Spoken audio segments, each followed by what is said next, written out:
L'hymne à la daube, le podcast qui aspire à l'abolition de l'idée de bons et mauvais goûts musicaux, parce qu'il est temps de rendre ses mérites à la musique en général. Dans ce 6e épisode, je reçois 2 membres du groupe Catastrophe. Contrairement à l'épisode précédent, les 2 intervenants, ici Blandine et Pierre, s'exprimeront ensemble sur une daube commune. Catastrophe a sorti en 2020 son 2e album Gong, un album pop qui incite à se défouler, à danser, et le tout en abordant les sujets inépuisables de vie, de mort, etc. comme on les connaît, à travers de très beaux textes.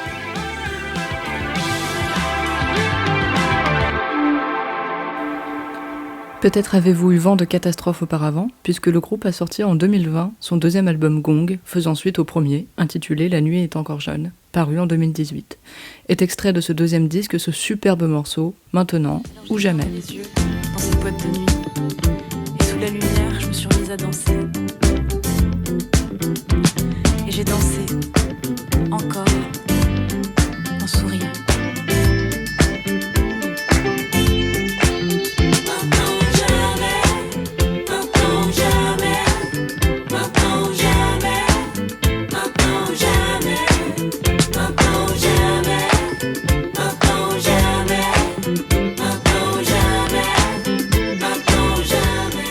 Ainsi que le morceau Gros Mythe, titre inspiré du nom du très bon chien de Wallace. Avant de diffuser l'extrait, je profite de l'évocation de cet iconique duo de pâte à modeler, non seulement pour, bien évidemment, vous conseiller de regarder Wallace et Gros Mythe si ce n'est déjà chose faite, mais aussi pour vous prévenir que s'il semblerait que Blandine, Pierre et moi nous adonnons à la pratique de la lutte pendant que nous discutons, c'est parce que Jean Poire, en fait, très bon chien également, mais fait de chair et d'os, aura profité de mon entretien avec ses maîtres pour jouer près de nous. Cela n'atténue pas la prise de voix des intervenants, mais au moins vous savez que les bruits de combat proviennent de celui que mène Jean Poire avec ce qu'il trouve par terre. Place désormais à Gros Mythe et très bon épisode à toutes et tous. J'ai vu des gens prendre des trains et des Plus de trous dans mon agenda, on me dit mais t'es sous mandat. Dernière fois que j'ai vu la mer, publicité RER, pas le temps d'écrire des paroles. Je passe en mode avion, je m'envole, tout filer passe besoin d'espace, heureux comme Gros Mythe et voilà. Salut Catastrophe. Salut. Comment ça va? Ça va. Ça va, on fait aller, comme disait ma grand-mère. Et moi je vous propose de dégayer tout ça en me parlant de votre daube. Qu'est-ce que c'est votre daube? Notre daube, qui n'en est pas une, c'est Le temps des cathédrales dans Notre-Dame de Paris par Bruno Pelletier. Il est venu le temps des cathédrales, le monde est entré dans un nouveau millénaire. L'homme a voulu monter vers les étoiles, écrire son histoire dans le verre ou dans la pierre. Ouais, je disais à Catastrophe combien ça me faisait plaisir qu'ils aient choisi cette chanson, parce que c'est un plaisir, entre guillemets, toujours un plaisir coupable partagé. Et j'ai hâte de savoir ce qu'ils vont pouvoir me dire dessus, et du coup, j'aimerais bien savoir ce qui vous touche autant dans cette chanson. Alors, beaucoup de choses. Déjà, en premier lieu, je pense que c'est une chanson qui nous fait plaisir et qui nous fait, d'une certaine manière, jouir auditivement. Et pour une constellation de raisons très différentes. La première, je dirais, c'est la modulation qu'on entend, les modulations successives qu'on entend dans le morceau. 3 modulations, il me semble. Alors, c'est-à-dire modulation. Alors pour Allez-y, ceux qui ne savent pas ce que c'est qu'une modulation, c'est quand en musique on change de tonalité. C'est-à-dire qu'on change de centre de gravité.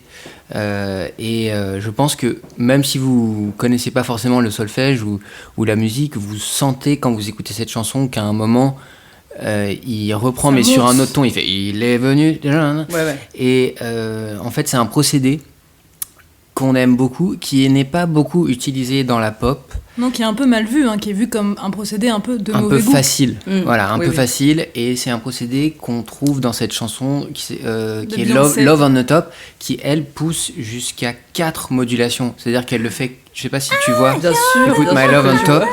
Et en fait, c'est un morceau où il y a quasiment pas de couplet, c'est juste une phrase Elle monte, musicale elle monte, qui elle monte et qui monte et qui monte et qui monte et qui monte. C'est Et très donc, vrai, ouais. il y a une sorte de jouissance de allez, on y retourne et en même temps, c'est pas exactement la même chose parce que on s'enfonce en fait dans ce thème musical. Donc ça, c'est une première chose que je pourrais dire. Mais il y en a plein d'autres. Il y a plein d'autres raisons qui font qu'on aime ce morceau.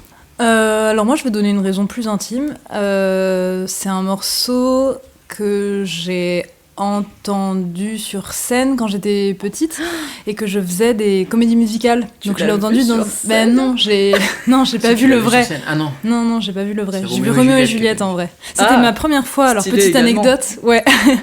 C'est moi je viens de l'ouest de la France, une petite ville qui s'appelle Rezé, qui est pas loin de Nantes. Et avant d'arriver à Paris à 18 ans, j'étais venue une seule fois à Paris à 11 ans, je dirais. J'ai accompagné Madame Quatrevaux, qui est décédée depuis. Et Madame Quatrevaux, pour ses 80 ans, avait gagné 2 places pour aller voir Roméo et Juliette. Et donc elle cherchait quelqu'un pour l'accompagner. Donc j'étais dans un car... Oula.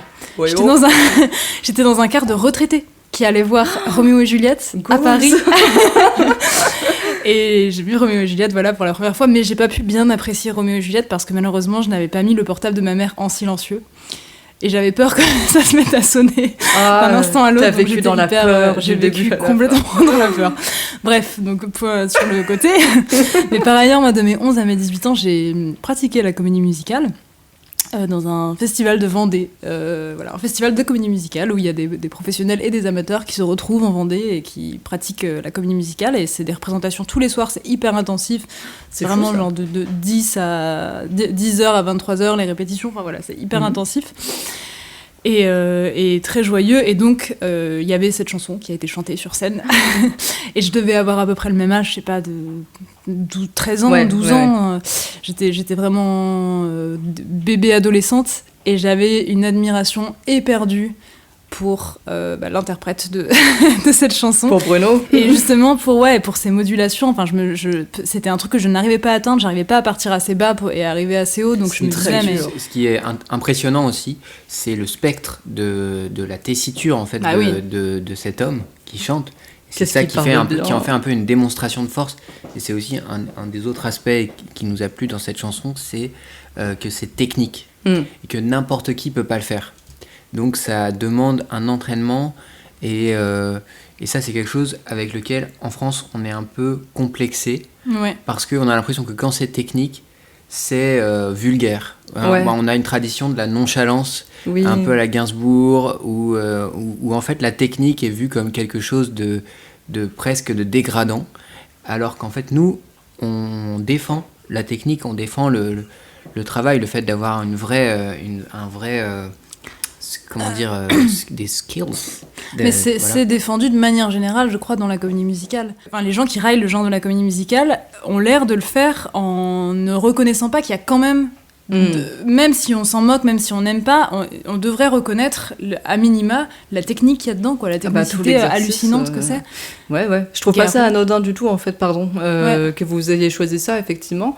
On vous a évoqué dans l'épisode de Pyjama, le premier épisode, en disant qu'effectivement, vous vous rattachiez un petit peu au genre de la comédie musicale, hormis le fait, d'ailleurs, que vous vous habillez en couleur, que vous dansez en plus de chanter, etc.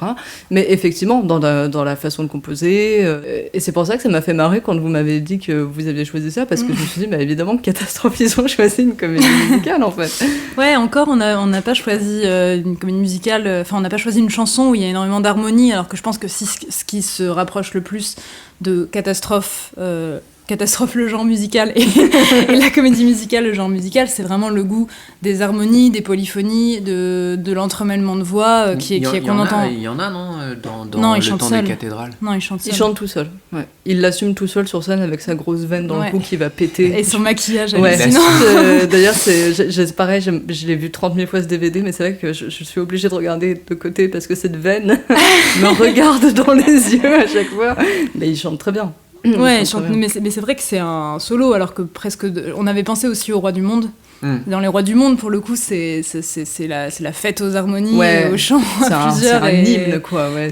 Mais on était peut-être un peu plus critique sur les paroles. Enfin, moi, alors que là, oui, c'est ça aussi. Alors, hop, autre raison.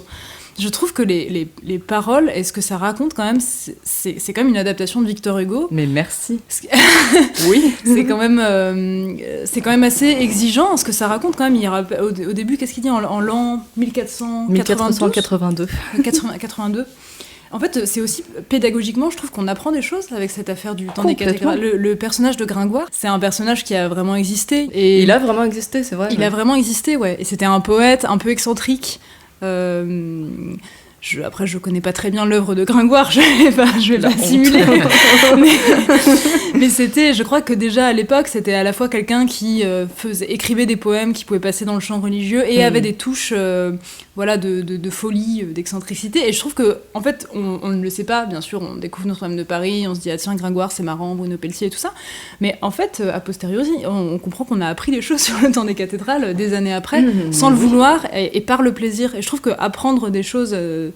faire apprendre aux gens des choses par le plaisir, par le biais du plaisir, c'est quand même une force. Bah ouais, c'est comme quand tu récitais tes leçons d'histoire quand t'étais petit ou petite en les chantant, tu vois, et que c'est comme ça que tu les apprenais. Bien sûr. Il a pas fallu que je fasse ce podcast pour réécouter cette chanson, puisque comme je le disais, j'aimais beaucoup cette comédie musicale de toute manière. Mais c'est vrai que quand tu prêtes plus attention maintenant aux paroles que quand t'étais petit et que tu comprenais pas spécialement toujours ce que ça voulait dire, tu te dis, waouh, le contexte il est bien, il parle de l'imprimerie, il parle effectivement des édifices qui s'élèvent, il parle de la religion, de tout ça, et c'est vrai que tu te dis waouh, c'est bien foutu, effectivement. Ouais, et puis je trouve que ça rend aussi un lyrisme qu'on a un peu perdu, une forme d'ambition terrible. Il est venu le temps des cathédrales, le monde est entré dans un nouveau millénaire, on a voulu monter vers les étoiles, écrire notre histoire, dans le verre ou dans la pierre. Il y a quand même une forme d'ambition démesurée qui aujourd'hui nous fait rire, bien sûr, on n'ose plus en fait on n'ose plus viser les étoiles, vouloir inscrire son histoire dans la pierre, on a l'impression que c'est, je sais pas comment dire, que c'est d'un autre temps justement. On a perdu cette forme de croyance romantique et belle à mes yeux en ce que l'homme peut laisser sur terre, comment on peut inscrire notre histoire et tout ça. Et je trouve que c'est beau aussi de ressusciter ce sentiment-là, un sentiment de sa propre valeur en tant qu'humanité. En fait, pas en tant qu'individu. Enfin là, il chante pas en tant qu'individu, pas lui qui veut graver son histoire. Ouais, carrément. Et je trouve que, je sais pas, ça me touche aussi pour ça, parce que c'est un sentiment peut-être qu'on dirait aujourd'hui un peu naïf, mais qui en fait a permis aux hommes de faire quand même des choses, et aux femmes, de faire des choses incroyables, inimaginables, qu'on n'arrive sans doute plus à réaliser sans machine aujourd'hui. Ah oui, complètement. Bah oui, il a fallu plus de 2 siècles, il me semble, déjà pour construire Notre-Dame. Donc, mais oui, je suis totalement d'accord. En plus, je trouve que c'est bien foutu parce que donc, c'est lui qui ouvre la comédie musicale, donc seul, comme on le disait, sur scène. Et pour ceux qui ont lu l'œuvre de Hugo, c'est vrai qu'en tout cas, dans la première partie du livre, Gringoire, c'est un des protagonistes principaux. C'est pas lui le narrateur, mais il est quand même omniprésent. C'est lui qu'on suit, etc. La comédie musicale va pas forcément se diriger vers ça, vers une linéarité, genre collée complètement au bouquin, mais ça respecte ça quand même. Je trouve que c'est assez fidèle, et ça fait du bien un peu. De même que l'autre comédie musicale adaptée de Victor Hugo, à savoir Les Misérables, qui est quand même la comédie musicale la plus jouée dans le monde. Enfin, je veux dire, nous on est snob, on se moque des comédies musicales et tout, mais c'est 65 millions de spectateurs, je crois. Enfin, c'est vraiment elle a dépassé Cass, elle a dépassé tous les chefs-d'œuvre un peu de Broadway. Enfin, c'est vraiment la plus jouée, quoi. Et c'est peut-être qu'en France, c'est l'endroit où on l'aime le moins. Bon, à se demander. Enfin, je trouve ça intéressant. Toujours ce qui est aimé à l'étranger, ce qui est français, qui est adoré à l'étranger. Et nous ici, il y a une sorte de snobisme et on veut plus regarder ce qui a été fait ici. Et bref, et Les Misérables, c'est pareil, c'est quand même une adaptation évidemment pas fidèle aux mots de Victor Hugo forcément, et ça serait difficile parce qu'on peut pas. Ça serait mais c'est quand même vraiment fidèle à l'histoire. Enfin, moi, c'est comme ça que j'ai découvert Les Misérables et je les ai lus du coup assez jeune parce que amoureuse de la comédie musicale et un peu fascinée, pareil, 11 ans, fascinée par le personnage de Cosette auquel je m'identifiais. Enfin, et du coup, j'ai lu Les Misérables assez tôt grâce à ça. Donc c'est aussi, il y a vraiment un truc pédagogique. Enfin, il y a vraiment une manière d'entrer dans des œuvres plus complexes. Et aujourd'hui, je pense que Les Misérables, je peux en parler bien et j'ai l'impression de les avoir compris de l'intérieur sentimentalement et après d'avoir mis du savoir plus articulé, disons, moins directement émotif ou sentimental, mais du coup j'ai un souvenir hyper intense des moments clés des Misérables parce que c'était des chansons pour Ouais. moi. Ah, je comprends très bien. Et ouais, je trouve que ça a une vraie valeur. Enfin, c'est facile de s'en moquer, mais, mais ça. Ouais, non, mais ça a une valeur je pédagogique. suis d'accord. Ouais. Toi, Pierre, t'as grandi aussi avec les comédies musicales ou moins pour le coup? Oui, alors moi, bien sûr, ça a fait partie, je pense, de toute façon, toute notre génération a été marquée au fer rouge par Roméo et Juliette et le temps des... Enfin, c'est pas le temps, c'est... Notre-Dame de Paris, pardon. Pas été marqué au fer rouge, mais marqué au fer blanc. Marqué au fer... Non, orange. Marqué au marqueur. Ouais. Mais bien sûr, les comédies musicales et surtout les... En fait, j'ai l'impression... Notre-Dame de Paris et Roméo et Juliette, c'est un peu vraiment les deux... elles ont un côté un peu frère siamois ou... Un peu comme Florent Pagny et Pascal Obispo. J'ai l'impression qu'elles se répondent. Enfin, on les confond presque. Oui, c'est vrai. Et du coup... On aimerait bien faire une liste de tous ces gens, petite oui, parenthèse. alors ça c'est intéressant. On veut le Je sais pas, commencer il faudrait depuis donner un longtemps, nom ouais. à ce phénomène. C'est les choses qui vont de pair. qui vont ensemble. Dans C'est-à-dire, ton esprit, en fait, c'est la même chose. comme quoi, Florent vraiment, Pagny et Pascal Obispo, Ouais. ou Ouais. par exemple des choses qui se confondent et qui se font écho et qui vont par paire en fait. Et donc, ouais, dans ma tête, Julie Zenati et Isabelle Boulet. Je ouais, les ai longtemps- exactement. Ah, Et- ouais, pas bête. c'est- Julie Zenati qui est dans Notre-Dame de Paris d'ailleurs. Oui, ben voilà. Et en tout cas, ouais, c'est un peu ces mastodontes du spectacle vivant des années 2000. C'est disponible hein, en ligne sur YouTube. Sur YouTube. Évidemment. Moi, C'est visible. récemment, j'ai regardé un peu, en fait, invité à le faire par November Ultra, Yes. qui un soir faisait des stories en disant que ça y est, elle s'était relancée dans Roméo et Juliette. Oui, je me devant souviens. son écran. Et du coup, on a un peu débriefé en même temps le visionnage de Roméo et Juliette. Et bon, il y a quand même des choses sur lesquelles je suis critique, et c'est surtout des choses de... En fait, les habits, je peux pas. Les habits de Notre-Dame de Paris et de Roméo et Juliette, vraiment, pour moi, il y a un problème, quoi. La manière de se vêtir ne me va pas. Tu sais quoi, je suis d'accord. Quelque chose a mal vieilli là-dedans. Et... Oui, moi je me rappelle, c'est ma mère qui me le faisait remarquer il y a pas si longtemps, il y a quelques années, mais donc j'étais plus dans ma frénésie non plus de Notre-Dame de Paris, où elle m'a dit qu'en soi, bon, elle c'est pas une comédie qu'elle apprécie voilà, en soi, mais elle lui reconnaissait des mérites, mais elle disait que par contre, c'est vrai que la scénographie Ouais. et les costumes Un sont problème vraiment esthétique, cheap par ouais. rapport à ce que Ouais. propose justement la musique, les paroles qui sont vraiment bien, les interprètes, qu'on les aime ou pas dans leur carrière solo, remplissent plutôt bien leur rôle en tout cas, quoi. Mais je suis d'accord. Ouais, il y a un problème esthétique et pour moi aussi vraiment un problème de maniérisme dans les voix. Pas Bruno Pelletier justement, je trouve qu'il est quand même Jamais qu'il a une Bruno. voix...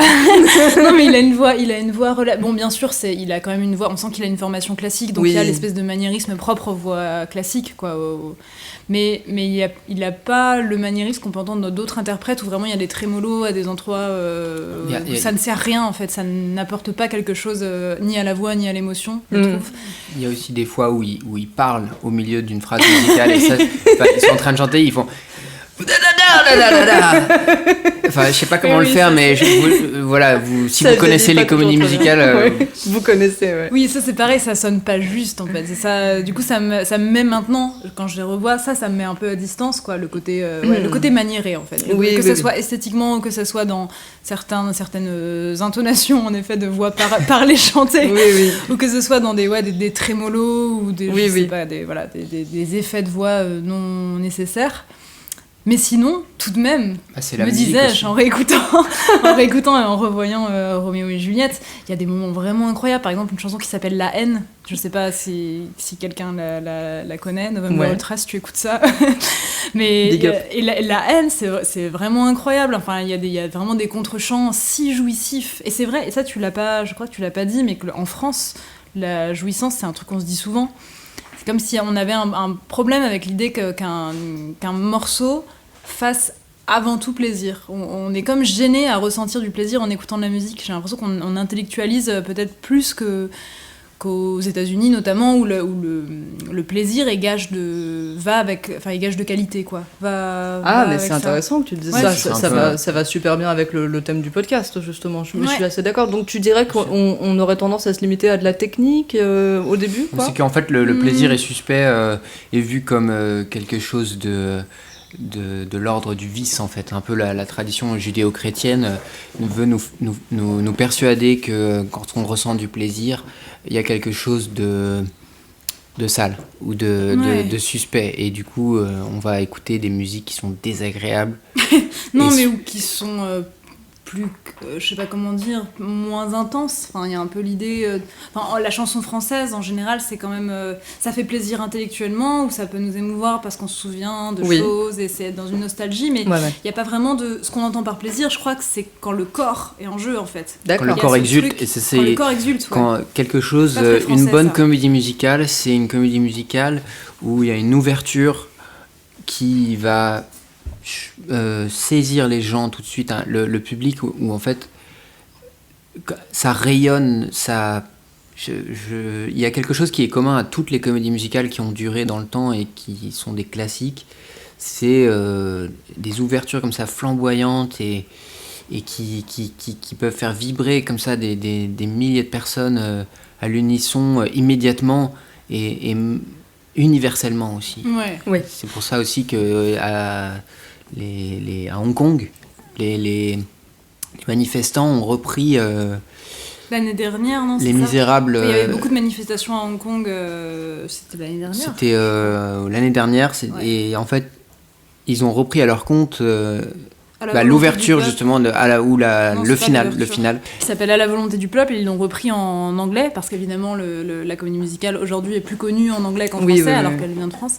Et c'est vrai que c'était hyper émouvant, parce qu'il y a comme ça, je sais pas, ils étaient 400 ou 500, et ils chantent tous ce qui vient de Victor Hugo, et ils le reprennent vraiment comme un hymne politique de manifestation hyper engagé avec sans aucun second degré, évidemment, en fait, parce que là ils se battent pour des droits, pour leur vie.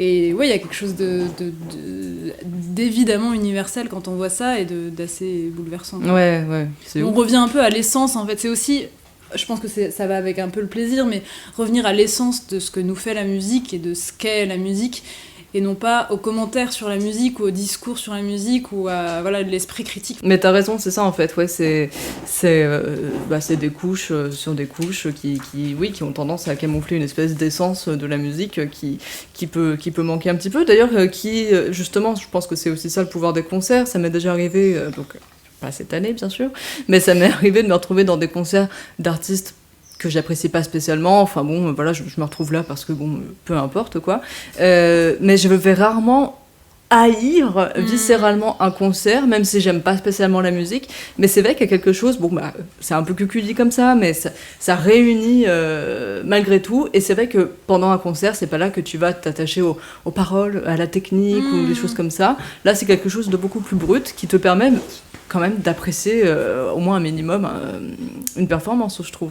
Ouais, parce que ça passe par le corps, et on se rend compte aussi qu'on est forcément vulnérable quand on fait de la musique. Je pense, on peut pas être...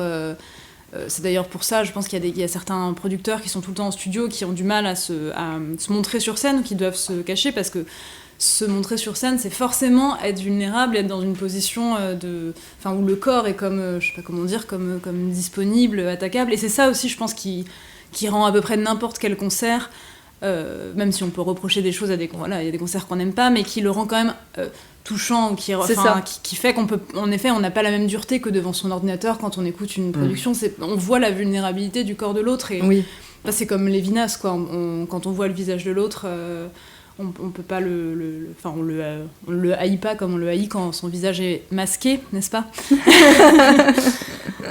Alors vous m'aviez dit que vous aviez effectivement hésité entre Roméo et Juliette et Notre-Dame de Paris, donc hormis les vêtements et la scénographie, etc.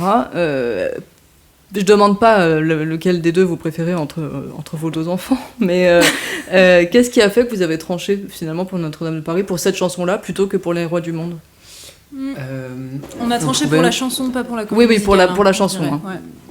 On trouvait que...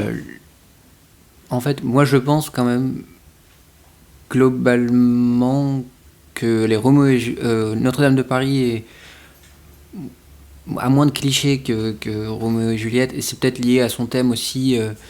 Enfin, il y a Roméo et Juliette, c'est une comédie musicale sur l'amour, Oui. et le thème de l'amour, c'est une des choses les plus difficiles à traiter, je pense, artistiquement.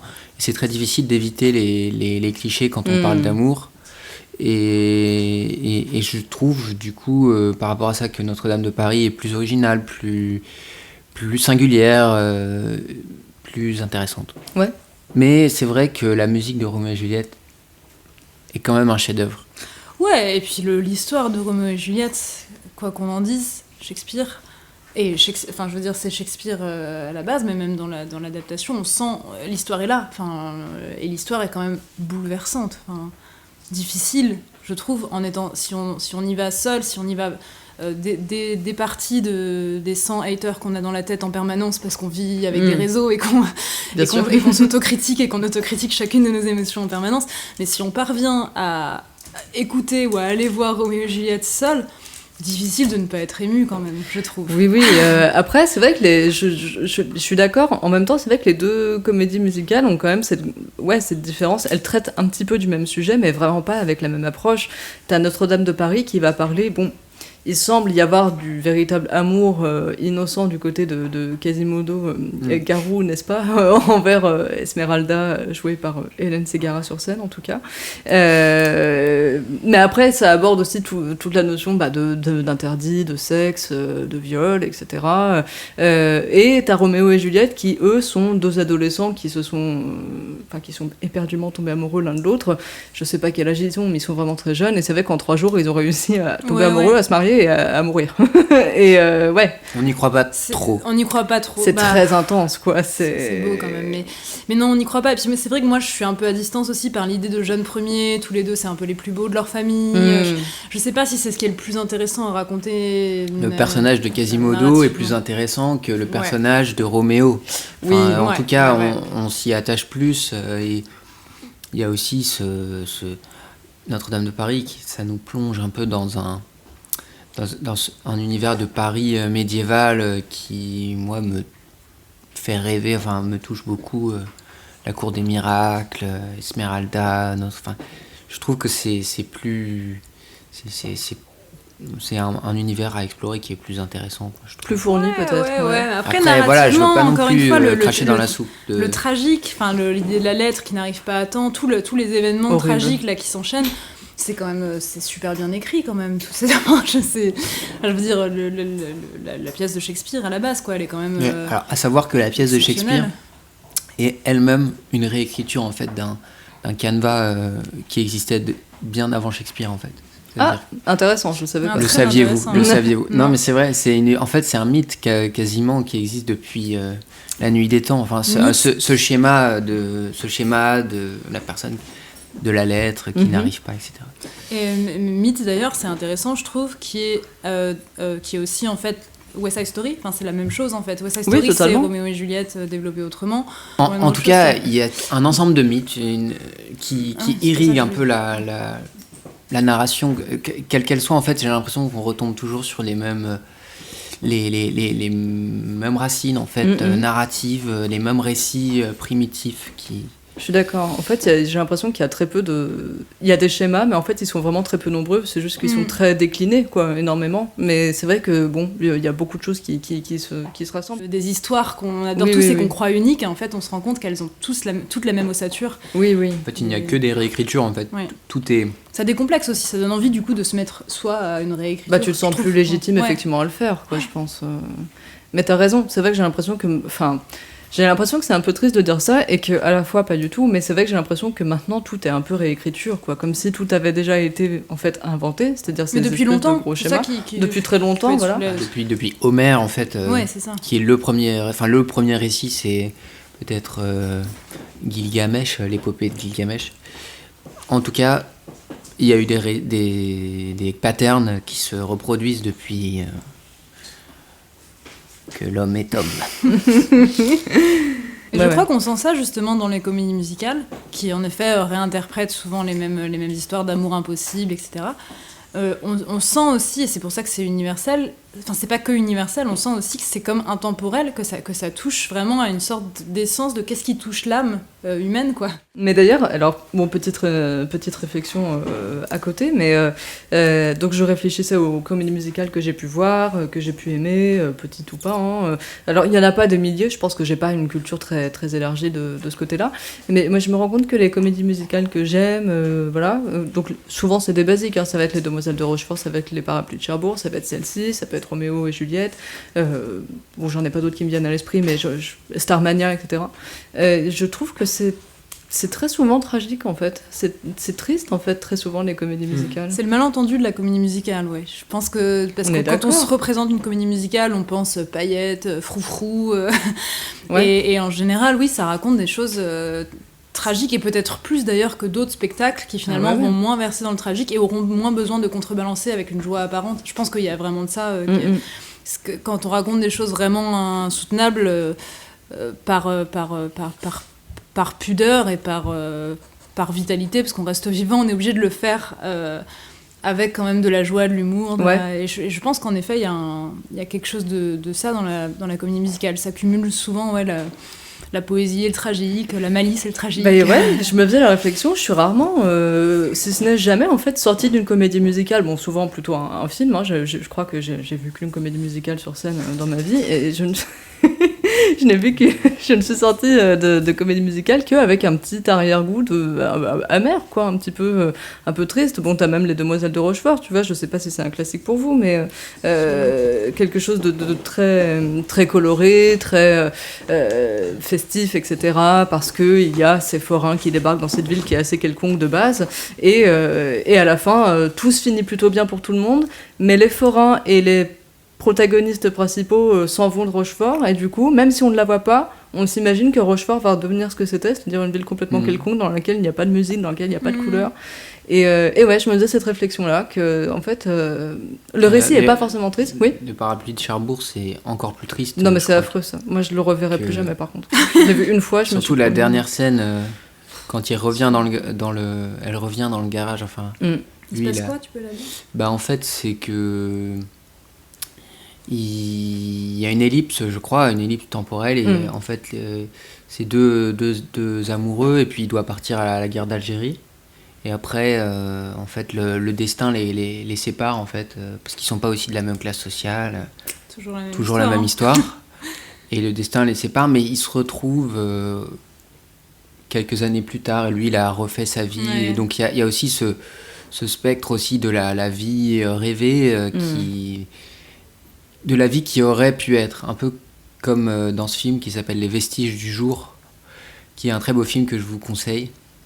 Noté. Et qui évoque ça aussi, cette espèce de réalité alternative, ce monde parallèle dans lequel une histoire d'amour aurait été possible, ou les vies non vécues, en fait. Ouais, je pense aussi à Cabaret, dans le genre comédie musicale tragique, où il y a une sorte de vie...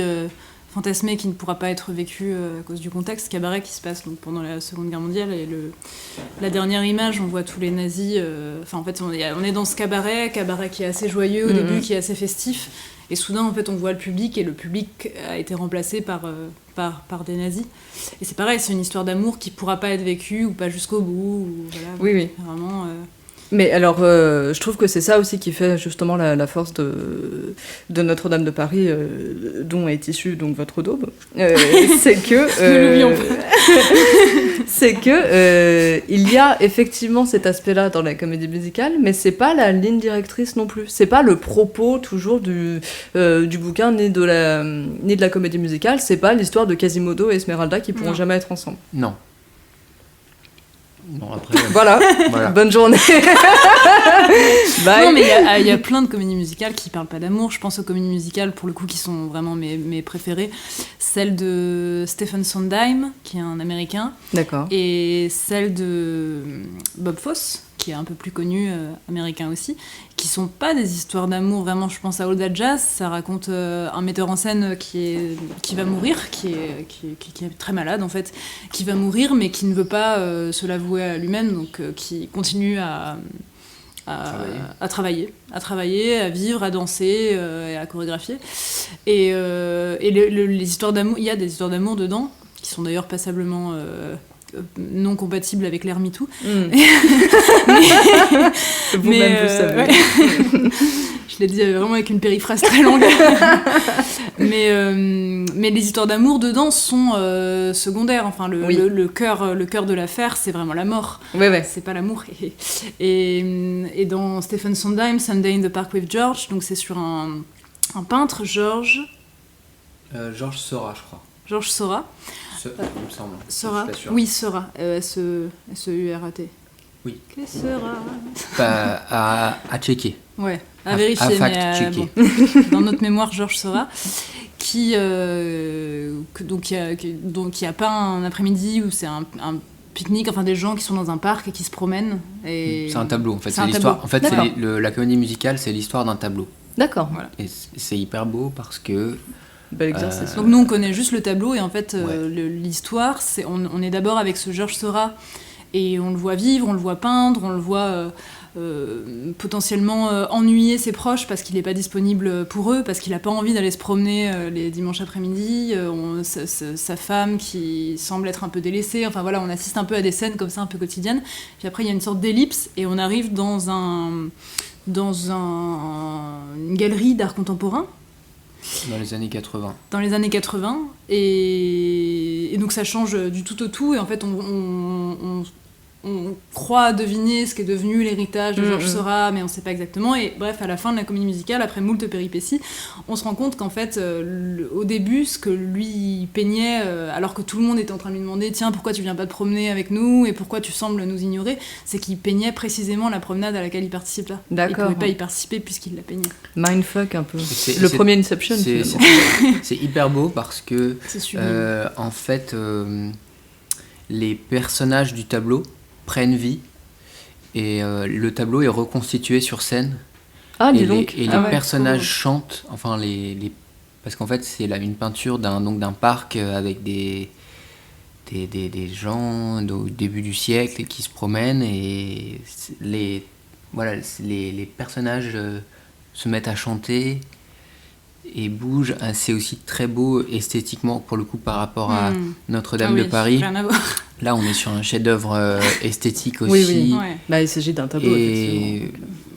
oui. Ce qui est très beau, c'est qu'on s'attend pas à ce que le tableau se Ouais. matérialise quand il a. En fait, on voit des gens, voilà, déambuler, et soudain, en fait, ils s'arrêtent, et on se rend compte qu'on a le tableau. C'est un tableau connu. Ah, ouais, Et ouais. qu'on a le tableau sous les yeux et qu'on l'avait pas vu venir. Enfin, moi, je sais que c'est ça qui m'a bouleversée, l'idée qu'en fait, on accède presque à la vision du peintre, où lui a vu ce tableau. Ouais, Enfin, ouais. là, c'est dit, tiens, là, il y a un tableau, quoi. Ouais, Et nous, ben, on le voit pas, on vit, en fait. Ouais, On se ouais, dit, tiens, y a- c'est des gens qui se promènent dans un parc. Il y a une dimension visuelle qui n'a même pas été, je pense, réfléchie par rapport à Notre-Dame de Paris. Pour le coup, lui, c'est au moins la moitié du taf en fait de la comédie musicale. Du coup. Ouais, c'est vrai que c'est là-dessus. c'est- Mais c'est réussi, hein, c'est vraiment réussi. On l'a vu au Châtelet, je sais pas si ça passe encore, mais À de une toute façon, époque, toutes les œuvres de Stephen c'était Sondheim possible.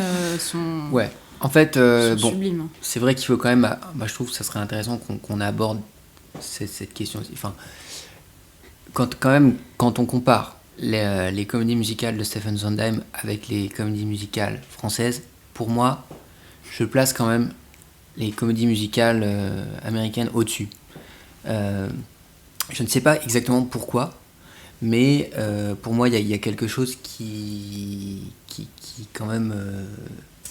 on en parlait, enfin, Sunday in the Park with George ou West Side Story, il y a quand même, je veux dire, une culture, un savoir-faire de cet art qui appartient quand même aux États-Unis et à l'histoire de la musique Au monde américaine. anglo-saxon, je Au dirais, de monde manière un peu plus anglo-saxon. générale, parce qu'à Londres, quand même, c'est aussi un niveau Ah, ils sont à fond assez dedans, exceptionnel, ouais. Vous croyez que si les Américains, enfin les Anglo-Saxons, s'étaient emparés de Notre-Dame de Paris, ils auraient pu en faire quelque chose de mieux?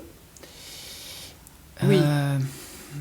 Ça dépend quels Américains. Mais Stephen Sondheim avec... Assurément.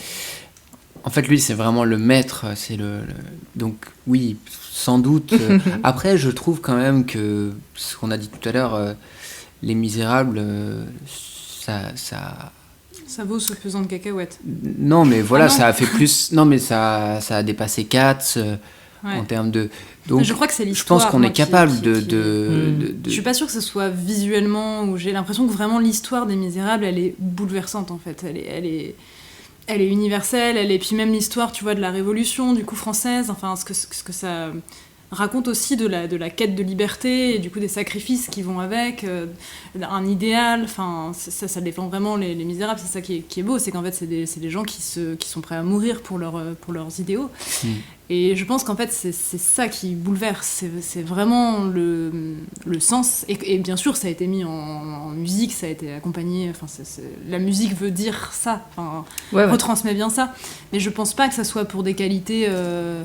Après, j'en sais rien, hein, là j'ai l'air très prétentieuse, mais j'ai pas l'impression que ce soit pour des qualités visuelles, tu vois, ou des qualités... ou par exemple la danse est pas ultra au centre dans Les Misérables. Non. C'est pas, tu vois, on va pas retenir les chorégraphies des Misérables avant tout, quoi. Oui, pas Il y en a pareil très pour peu. Notre-Dame de Paris, Non, etc. non. Non, mais ouais. Tandis que West Side Story, c'est vraiment l'image, C'est vrai. Un la chef-d'œuvre modernité hallucinante, tu vois, le générique d'ouverture qui est ultra moderne, hyper coloré, c'est pop en fait, c'est vraiment pop avant la lettre.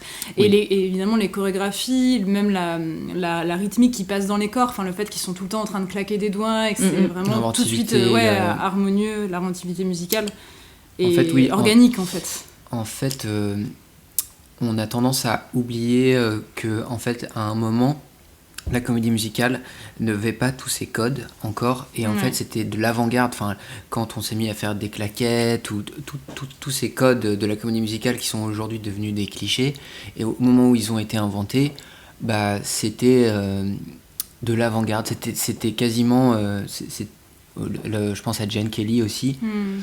C'était un nouveau style complètement, et ce qui frappe dans West Side Story, c'est la modernité aussi. Enfin, c'est frais et c'est pop. Et Ça l'est toujours aujourd'hui d'ailleurs, je trouve. Ça l'est Même à toujours. revoir, je veux dire Ouais. aujourd'hui, je trouve que ça n'a pas perdu. Ça n'a n'a pas pas vieilli, énormément ça n'a pas vieilli, vieilli. oui. Mais alors... Alors que Roméo et Juliette, ça a vieilli. Bah tu vois, alors exactement, j'entends ce que tu dis, mais est-ce que le côté pop, vivant, qui ne vieillit pas, tu le retrouves, enfin vous le retrouvez dans Le Temps des cathédrales? Non. Tu vois, elle Non, arrive pour moi, ça elle perdure vieillit. pour vous cette chanson malgré ça, alors qu'effectivement elle a pas l'air de Tout à réunir ces trucs qui vous plaisent tant, quoi.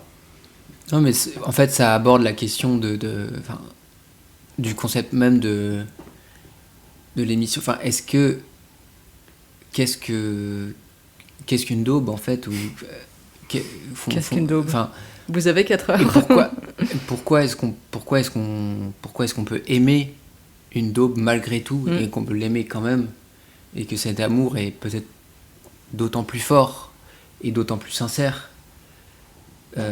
Parce qu'inexplicable un peu, quoi.